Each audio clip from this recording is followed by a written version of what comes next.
Hello बच्चों, let's read this question. So this question says copper and silicon is cooled from 300 Kelvin to 60 Kelvin. The specific resistance, alright.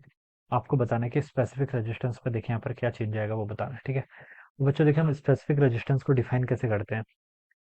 इस question का देखिए बच्चों हम की concept आप लिख लेते हैं। स्पेसिफिक रेजिस्टेंस का जो टेम्परेचर के साथ की आपका वेरिएशन है, ठीक है।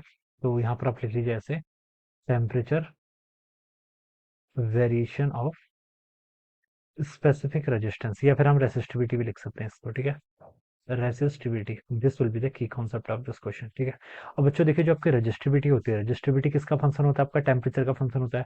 रेजिस्टिविटी को हम लिख सकते हैं रो इजिकल टू देखिए rho naught times 1 + alpha delta T के इक्वल होता है, ठीक है। डेल्टा टी क्या आपका change in temperature, alpha alpha क्या होता है आपका कोफिशिएंट होता है, ठीक है।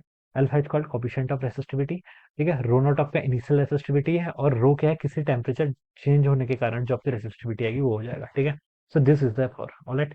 और देखिए बच्चों अल्फा क्या होता है आपका पॉजिटिव होता है, किसके लिए, alpha is equal to positive for conductors, अगर आपके कंडक्टर्स या फिर मेटल्स जो होते हैं उनके लिए, ठीक है। जैसे देखिए हमें यहाँ पर किस किस को स्टडी करना है, कॉपर को और सिलिकॉन को। कॉपर तो आपका क्या है कंडक्टर है, कॉपर्स की वायर हम घर में यूज करते हैं इलेक्ट्रिसिटी के पर्पज के लिए। तो ये तो आपका बेसिकली क्या है, प्रॉपर कंडक्टर है, ठीक है, मेटल है बेसिकली। सिलिकॉन, सिलिकॉन देखिए क्या है, सिलिकॉन आपका सेमी कंडक्टर होता है। सिलिकॉन क्या होता है आपका, silicon germanium, these are the semiconductors, ठीक है। तो हम लिख सकते हैं इसके लिए जो अल्फा की वैल्यू होती है वो क्या होती है आपकी नेगेटिव होती है, ठीक है। This is for the semiconductor, semiconductor के लिए आपका ये रिजल्ट होता है, ठीक है। तो देखिए अल्फा कॉपर के लिए, कॉपर आपका कंडक्टर हो गया, और दूसरा क्या आपका सिलिकॉन, सिलिकॉन आपका सेमीकंडक्टर हो गया। अब बच्चों हम क्या कर रहे हैं यहाँ पर, कूल डाउन कर रहे हैं, यानी कि टेम्परेचर को डिक्रीज कर रहे हैं 300 से 60 केल्विन की ओर, ठीक है। तो रेजिस्टिविटी पे देखिए क्या फर्क पड़ेगा, रेजिस्टेंस हो जाएगा रेजिस्टिविटी 1+, ठीक है। अगर मैं कॉपर की बात करूं जो कि कंडक्टर है, उसके लिए अल्फा तो पॉजिटिव रहेगा, लेकिन डेल्टा टी क्या आपका नेगेटिव आएगा, क्योंकि हम टेम्परेचर को डिक्रीज कर रहे हैं।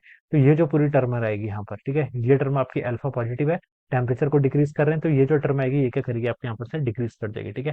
तो रेजिस्टिविटी क्या करेगी आपके यहाँ पर से डिक्रीज करेगी, ठीक है। इसके लिए आपकी कॉपर के लिए। और अगर हम बात करें किसकी, सेमीकंडक्टर के लिए, सेमीकंडक्टर इसके लिए तो आपकी रेजिस्टिविटी क्या करेगी, डिक्रीज करेगी। सेमीकंडक्टर के लिए देखिए अल्फा की वैल्यू क्या होती है, अल्फा की वैल्यू सेमीकंडक्टर के लिए नेगेटिव होती है, डेल्टा टी भी नेगेटिव होगा।